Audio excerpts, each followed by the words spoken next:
What's up, everybody? Before we get into the video with you guys today, we want you guys to tune in April 19th and 20th as we will be live hanging out with our boys, FAP Reactions, and our honorary use Alec as we watch WrestleMania. WrestleMania 41 live stream. You got to be tuned in to do so. Subscribe and turn on notifications so you know when we go live. Also, follow us on our socials to see clips and videos that we'll post leading up to the big show. But now, let's get into the video. What is going on at C2 Wrestling? We are only a few days out from WrestleMania 41, the last Monday Night Raw, right before the big show. And it wasn't that big of a show tonight. You know, a lot of expectations are maybe set for these pre and post PLE shows. SmackDown is going to be a big show. There's actual matches at stake on Friday Night SmackDown leading into WrestleMania. I kind of wish this Monday Night Raw was built the same way. You had already said that to me before we hopped on the air. We wish this Monday Night Raw was kind of built like that SmackDown. There should be some payoffs maybe that we didn't get, that we aren't going to get on Mania as well. We'll get into all that. But the most important thing is that WrestleMania is this fucking weekend. I just gotta say it again. Yeah. Dude, right? Like, as soon as Raw ended, text came in from the honorary use, and he was like, Yeah. I just fucking need WrestleMania, man. Like, I Yep. just Need like it. I'm ready for it. And I completely agree. Like, this is not that I'm not looking, I wasn't looking forward to Raw, but it's like, come on, give me, Mm-hmm. I'm traveling Thursday to come back home. I'm like, can't wait for Raw to be over because that means I'm closer to Tuesday morning, which puts me closer to Thursday morning, which Mm-hmm. puts me closer to WrestleMania. Like I'm ready for Mania. I'm Yeah. ready for it. Actually, let me pump the brakes.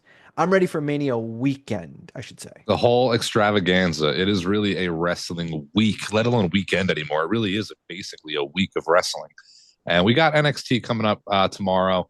Again, SmackDown, I think, will be a bigger show. We had mentioned, maybe there being payoffs. We're getting an Andre Battle Royal. We're getting a supposed tag match on SmackDown. Whether that doesn't lead or does lead to a match on WrestleMania, we'll find out. Still with WrestleMania matches to be announced. Randy Orton's up in the air. But Monday Night Raw, there could have been a Ludwig match. There could have been something of somebody that's deserving to be on Mania that isn't going to quite get that rub this year. Surprised they didn't go that route. The show was fine. It's some okay matches, but they're not going to have these guys be busting out the breaks when they have WrestleMania matches this weekend. So it is kind of just that last week of really filler build to kind of get there. Some decent showings, but the real talk is the main event. Yeah, Night yeah, one main event. yeah. We'll touch on that in a second. I want to give shouts. The first hour was pretty solid match wise. Mm-hmm. Mm-hmm. Mysterio versus Julius Creed was fun. Was it Julius or Brutus? Who did he face? I'm already drawing a blank. It was Julius, right? Julius, I think. Yeah. Am I drawing a blank Um, too? and Liv and Bailey, fun match.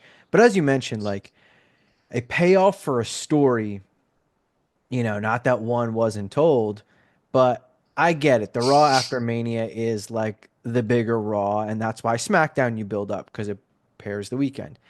But you kind of look down the line and it's like Sheamus might not have a match or he's going to be in the Andre Battle Royal. Ludwig's the same. Pete Dunne, Tyler Bate. There's plenty of names that could have been working on some sort of story, even if it's small and like was Mm-hmm. more backstage segments building up, building up, building up, building up. And then we get 20 minutes tonight. Like it would have felt a little better, especially when you start looking at the show layout and like the women's world title, it was just three vignettes. Mm-hmm. The men's world title, it was just two promos. Like it wasn't anything crazy and expected, not saying that it should have been, but this show like needed that one hook, line, and sinker. Like, all right, we're getting the payoff of this at least tonight. It just kind of felt like we are just trying to check this box because we're all looking at Mania weekend already. So the main thing, story that gave us something really was the main event, as you started to mention, the night one main event of WrestleMania, the triple threat, three of the biggest names in wrestling history. Yeah, well, I am going to get into that, but I do got to say, just talking this out makes me think, we question why a guy like Ludwig didn't have a payoff tonight. maybe he's involved at Mania. You know, it's not unlikely for him to come out during the Gunther Jay match and Jay defy the odds type of thing. I don't want every WrestleMania title match to be that from here on out, but there's a difference in Gunther having one guy come out to the whole crew for help with Cody and Roman. But the main event night one, Roman, Seth, Punk. It's been built up for weeks. The internet fans like it. They don't like it. They don't know what to do about it. This is a lot of cry. Triple H knows it too. Yeah. Triple H knows it. He said it. It's going to be a great matchup. It was a little bit kind of the same of the entirety of the show to me tonight, where it's again just kind of getting there. But that chair shot, cool little spot from Rollins. Gotta say, I'm a fan of that. They could do that once a week, every Monday Night Raw. I'm going to like it every week, to be honest. I'm not going to complain about that. But it's interesting, man. This match is like, we have our prediction video coming out this Thursday, but this match I'm still so up in the air on. Like, I really don't know what the outcome is going to be. So I was going to ask you, without giving your prediction, because our predictions drop Thursday, and even in that video, spoiler alert, we still were like, damn, I don't really know. Like, I feel like every 5 minutes, my opinion's changing. That segment, did you leave that segment thinking, okay, Rollins is going to win, okay, Punk is going to win, or okay, Roman's going to win? Because it definitely had me leaning one way, but the past 3 or 4 segments have had me leaning the way of the other two, so it doesn't really matter. You know, it's interesting because the three options, like, is Heyman going to help Roman? Is he going to help Punk? Is he going to help Rollins? Is he going to betray one of these guys to do so? But there is kind of a fourth option. And I really do think that fourth option is that Paul Heyman is just going to walk out. It's not going to help anybody. You know, again, I'm in the middle of all this. Screw him. You guys are on your own for all this. And then that even more so makes me go, who the fuck is going to win this match? Because it just puts it completely up in the air at that point. Tonight, I usually feel like the go home show, the guy that gets like that, you know, big moment is likely not the winner. But I don't know. This one kind of has me thinking Rollins a little bit. Yeah, and like I normally have that same mindset as well. Mhm. But as history shows, I'm sure if you run down every Raw or SmackDown before Mania, just tonight alone, like, all right, you had Rollins stand tall, you had Penta stand tall, you technically had Mhm.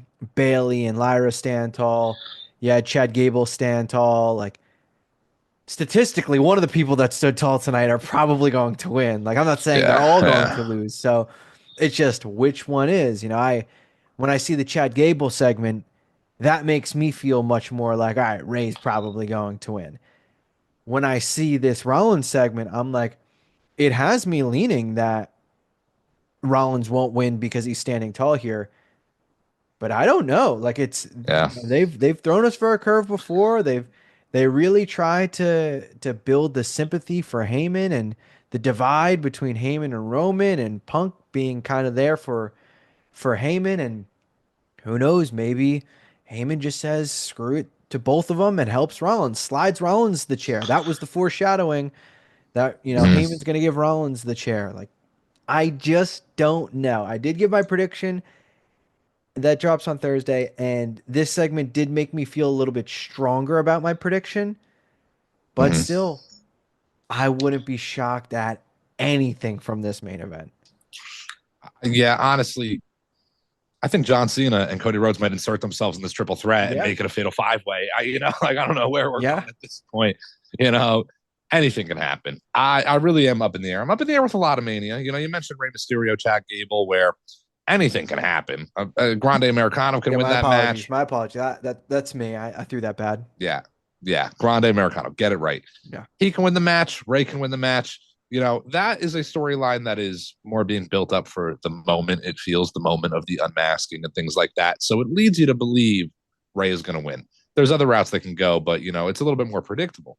There's other Mania matches like this triple threat where the unpredictability is through the roof. And the entirety of this Mania build, I think, has been good. I'm seeing get a lot of hate, but I feel like there's a lot of unpredictability in this card. You know, I mean, even just to reference a random match, Tiffany versus Charlotte, we've been a little critical of that build, but even with the build not being good, it's kind of put that up in the air a little bit. You know, a lot of these matches I feel like have unpredictability to it, especially this triple threat. I mean, I got to say, since the Rumble, I think this is the match I'm looking most forward to. And heel John Cena's on the card, Yeah. So it's kind of crazy to say. It's a great card to begin with. I'm looking forward to it. I'm looking forward to the whole weekend. I want to eat a bunch of fucking food. I want to watch wrestling. It's going to be incredible. Yeah, you mentioned the unpredictability. I look at this Mania card and I think there's certain matches where I feel very strongly like I don't think the New Day are going to win. I don't think Rey Mm-hmm. Mysterio is going to lose. Like there's some Yep. matches where I'm like, I'm pretty confident this is the outcome. Then I start going through matches and I'm like, wouldn't be shocked if LA Knight or Jacob Fatu won. Wouldn't be shocked if anyone in the Fatal 4-Way walked out with the title. Wouldn't be shocked if Punk, Rollins, or Reigns won. Wouldn't be shocked if Cena got 17 or Cody retained. Wouldn't be shocked if Charlotte or Tiffany. Wouldn't be shocked anyone in the women's triple threat match. Yep. This to me, this Mania, as annoying as people are online, I think there's going to be a good amount of matches that people are going to use hindsight and be like, oh, so obvious. Like, well, no, you just got to the end of the story and you saw the outcome and you were able to put the pieces together that they have been telling you. But to get there, it wasn't blatantly obvious. It is not blatantly obvious, most of these winners. Some of them, like AJ Styles versus Logan Paul, I'm like, man, I kind of feel like Logan might win, but boy, would it make me sick to my stomach, and it makes me having, doubts and second guesses. There's some pretty predictable matches, but this is a pretty fairly unpredictable Mania. Mania 40 was awesome, but I feel like we predicted almost every A single lot. match. It was still fun. Predictability, when done right, is still good, but this feels way more unpredictable. Yeah, it does. And I think that adds a bit to the build that seems to be getting a lot of hate online from what I'm seeing. It's crazy to me. You look back, and I've said this before, but 38, 39, 40 is one of the greatest spans of WrestleManias ever. And we're going right into that again. Even if, in someone's opinion, this build hasn't been great, the last three Manias, the spectacle of it all, the in ring matches, the feeling of being there, the feeling of watching on TV, it has delivered like they haven't in a long time. So I think they're going to continue that. Even the matches that are maybe not the most prominent on the shows right now, I think are really going to deliver. I'm very much looking forward to this WrestleMania, just like I was last few, just like I always am, of course. But we're in like a special time right now. All the hate again, whatever. It's all nonsense. People love the show, people don't love the show. They're all going to love WrestleMania, whether they want to admit it or not. It's going to be a great show. It's going to be great hanging out with the boys again, getting together for it all. I do got to ask, we got to have this prediction video coming out Thursday. We're going to have SmackDown content coming out as well. We didn't add it to the card because it's not on Mania. Who's winning the Andre Giant Battle Royal? What do you got? My gut says Ludwig. Wouldn't be Yeah. shocked if it was Sheamus. Ray Phoenix feels like a possibility as well if he's in it. Mm-hmm. Um, I'll say Ludwig. Like it just, Yeah, I mean, he to me, he's probably the most deserving. I agree. I'm going to absolutely go Ludwig. I can't say no to Phoenix, but I don't think Phoenix needs it like Ludwig needs it, honestly. Like Ludwig deserves some sort of rub here, alongside a couple guys, of course, but he seems the most prominent name. Andre the Giant Battle Royal, it's been pretty predictable unpredictable last couple of years, I should say. It's booked out a week in advance, and then Bronson Reed wins it. When you see him in the match, this guy should win it. So maybe that's a little predictable, but they've been using that as kind of a stepping stone for people. And I think Ludwig kind of fits that bill. But man, there's just so much to look forward to this weekend. There really is. Stand and Deliver still coming up. Like that's going to be a great show as well. Post WrestleMania Raw, who knows what's going to go down? Returns, debuts, so much to look forward to. So much content to look forward to. We're going to have so much content coming your guys' ways. So you got to stay tuned in. C2 Wrestling, all the social media, all over YouTube. Turn the notifications on. You got anything you want to add? Subscribe, subscribe, Yes. subscribe. We are on the road to 4,897,363 subscribers. Mm-hmm. So subscribe and be one of them. We're getting there. That we are. Bye.